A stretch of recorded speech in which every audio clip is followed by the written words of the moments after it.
Kính thưa quý vị, dải đất cong theo hình chữ S của đất nước Việt Nam ngày đêm hướng mắt về Biển Đông kỳ tuyệt. Nếu con đường quốc lộ 1, con đường Cái Quan nối liền Bắc Nam được xem là con đường thiên lý thứ nhất, và con đường thiên lý thứ hai là con đường Trường Sơn, con đường mà dấu chân biết bao chiến sĩ đã vượt dãy Trường Sơn đi cứu nước, thì con đường với chiều dài 3.260 km dọc theo bờ biển Việt Nam từ Mũi Ngọc, Móng Cái đến tận Mũi Nai, Hà Tiên là con đường mở ra một tương lai phồn vinh cho đất nước, được xem là con đường thiên lý thứ ba. Và ngày hôm nay thì ước mơ từ thuở nhỏ của Diệu Hằng đã trở thành sự thật khi Diệu Hằng đang trải qua một cuộc hành trình dài, đầy gian khổ nhưng cũng không kém phần thú vị. Đó là đi hết chiều dài của con đường thiên lý thứ ba, con đường biển đảo Việt Nam.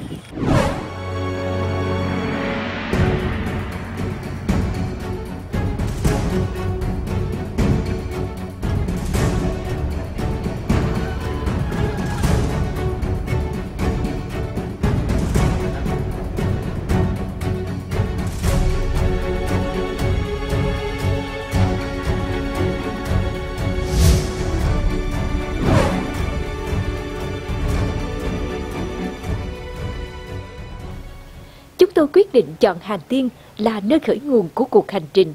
Nơi đây hơn 300 năm trước từng là một khu kinh tế biển sầm uất bậc nhất xứ Đàn trong thời Chúa Nguyễn. Người có công khai phá vùng đất này chính là Mạc Cửu, và sau ông là con trai Mạc Thiên Tích nối nghiệp. Họ Mạc với chính sách coi trọng thương mại lúc bấy giờ đã mở cảng cho tàu buôn nước ngoài buôn bán tự do, nên cảng thị Hà Tiên luôn tấp nập các đoàn thương thuyền từ các bán đảo Đông Nam và châu Á xuôi ngược đến mua bán, trao đổi các sản vật.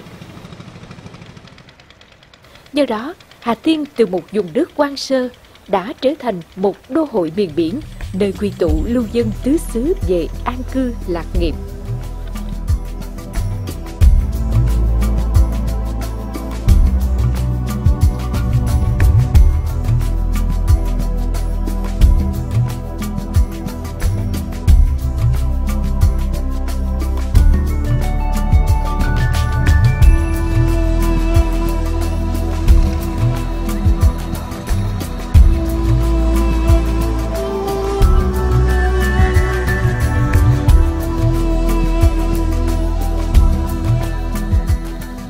Đứng trên triền núi Tô Châu, ta có thể bao quát một Hà Tiên trù phú hôm nay với những dãy nhà phố lô nhô yên bình bên bờ Đông Hồ lộng gió.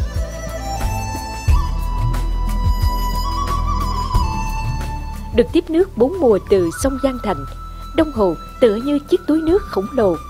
Đây cũng là nơi mà ngày xưa các thi nhân mạt khách trong tao đàn Chiêu Anh Cát ngắm trăng in bóng nước để xướng họa thi ca. Tiếc rằng chúng tôi chưa có dịp ngắm trăng trên Đông Hồ để được say với thiên nhiên thơ mộng hữu tình.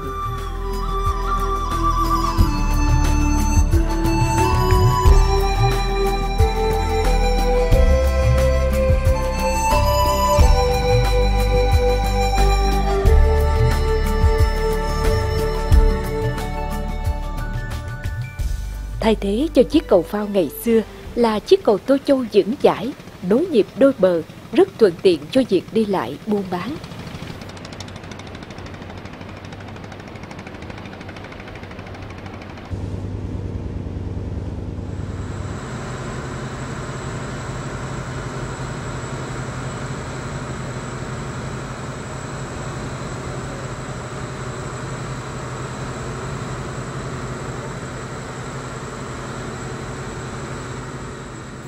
Đô thị Hà Tiên hôm nay đang vươn mình ra biển Tây bằng công trình lớn biển rộng gần 100 hectare. Với tham vọng cùng với Phú Quốc và Rạch Giá hình thành một tam giác thu hút phát triển thương mại du lịch biển phía Tây Nam đất nước.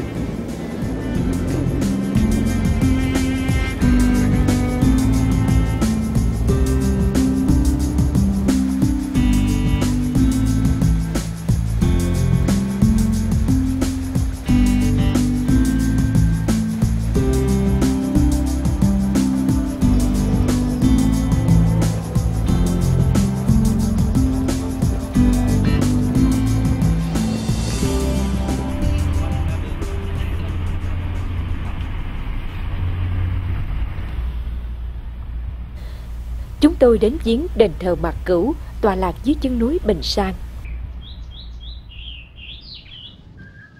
Vẫn còn đây đôi câu liễn đối trước đền mà chúa Nguyễn đã dành ban tặng cho họ Mạc: nhất môn trung nghĩa gia thinh trọng, thất diệp phiên hàng quốc lũng dinh. Một nhà trung nghĩa danh thơm cả họ, bảy lá dậu che cả nước mến yêu.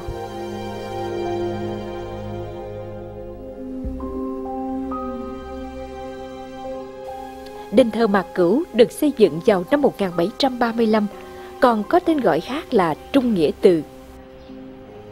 Đây là nơi thờ Mạc Cửu cùng các tướng lĩnh của ông, được con cháu trong gia tộc và khách thập phương trong vùng đến chiêm bái 4 mùa hương khói.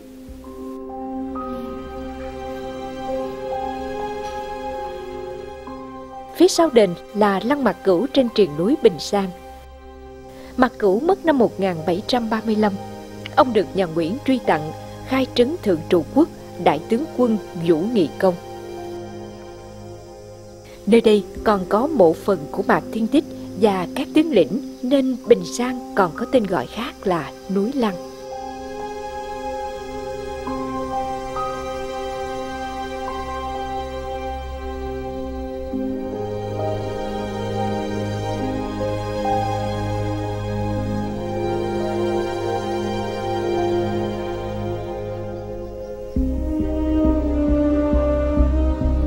Thạch Động Thông Dân, một trong 10 cảnh đẹp của Hà Tiên, chính là nơi khởi nguồn của câu chuyện cổ tích Thạch Sanh Chém Chằng.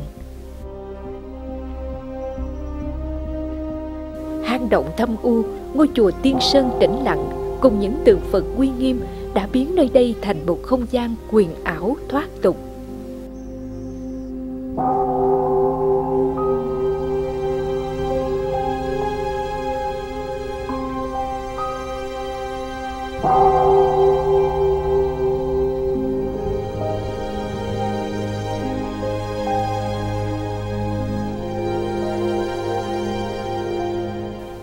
Chúng tôi đang hướng về Mũi Nai, nơi tận cùng của dải đất hình chữ S ven biển.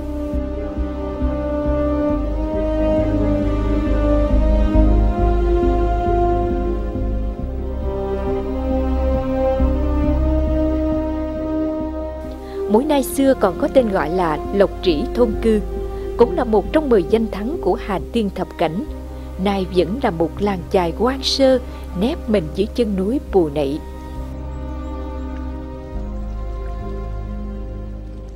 Truyền thuyết kể rằng xa xưa nơi mũi đất tận cùng này cảnh trí hoang sơ nhưng tuyệt đẹp, đến mức những đàn nai xuống đây ngắm cảnh đã lạc mất đường về rừng.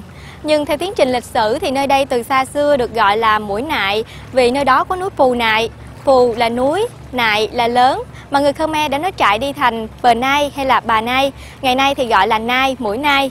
Và ngày nay nếu như mà đứng từ đỉnh núi Tà Bang thì quý vị có thể nhìn thấy toàn cảnh bãi biển Mũi Nai và dãy núi vẫn mang hình chú nai con đang uống nước.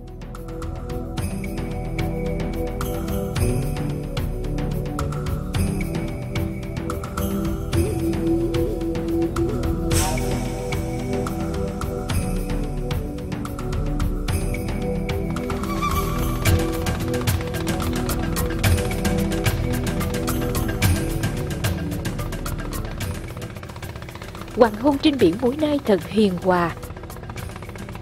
Những ngư dân đang trở về bến nò sau một ngày mưu sinh nơi biển cả. Những món quà mà họ mang về từ lòng đại dương chắc hẳn là niềm hân hoan của người thân đang chờ đón nơi đất liền.